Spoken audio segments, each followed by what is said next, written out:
Hey everybody, welcome once again to DVD Tuesdays, the only DVD review show that alternates back and forth between recommending entire seasons of anime and single Japanese live-action films, usually.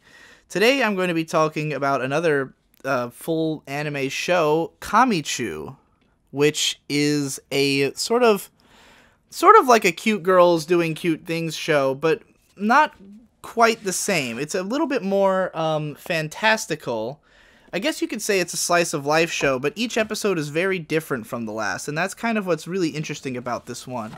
I would say that in comparison to any other show about like a group of 4 cute girls in middle school or any other slice of life show, this one goes a lot more insane and to a lot more interesting places and is a lot more varied and exciting. Now, it might not have the most memorable cast of characters compared to some of those shows. Like, you're not going to fall in love with these girls the way that you might the girls from Hidamari Sketch or something. But you will see things in this show that you won't see in any other anime series. So the plot of this is that this middle school girl becomes a god. The god of being a middle school girl. Just suddenly, at the very beginning of the show. She just kind of realizes that she is a god. Because in Japanese folklore and Shintoism, like, there basically is a god in everything. Like, every single thing has a god. Like, in this series, there's a point where she goes to a meeting of gods, and there's, like, the god of CD players, and the god of washing machines, you know, like, every object or animal or type of thing has a god. So she just suddenly one day becomes the god of middle schoolers. I'm going to show the insert cover because it's got her, actually, she's wearing her godly robes here. Yeah, so she wakes up as the god of middle schoolers one day, and just what that entails is not entirely clear. And a lot of the series is about her trying to figure out what the hell that entails, but each episode is really just a totally separate kind of story.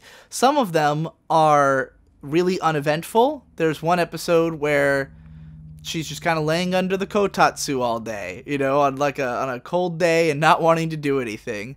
Then there's episodes where in one, an alien shows up on Earth, and she has to go to America to try to communicate with the alien, and they end up in like a whole E.T. scenario where they're like running from the military. One episode is literally a cat adaptation of Fight Club. I mean, it doesn't go in the same direction as Fight Club, but it's about a literal cat fight club. And the whole episode centers on the main character girl's cat.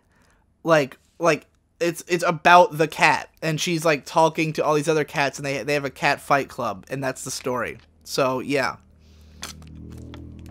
The show can go in some interesting directions. So, you know, at the heart of it is this story about this girl and her 3 friends, 2 of whom are these priestess sisters, and the other girl's just kind of a normal girl who's friends with her.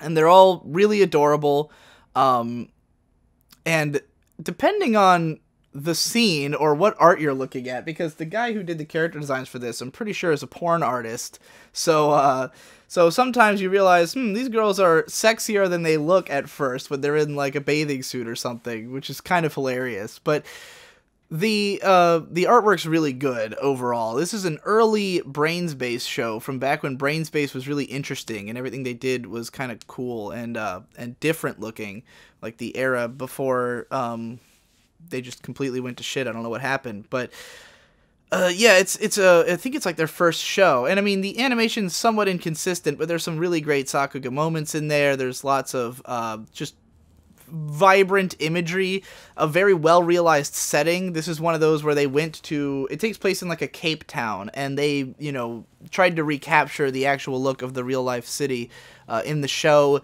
There's lots of nostalgic moments and stuff that are sort of exploring that town's history a little bit, or like having some throwbacks to what it once was.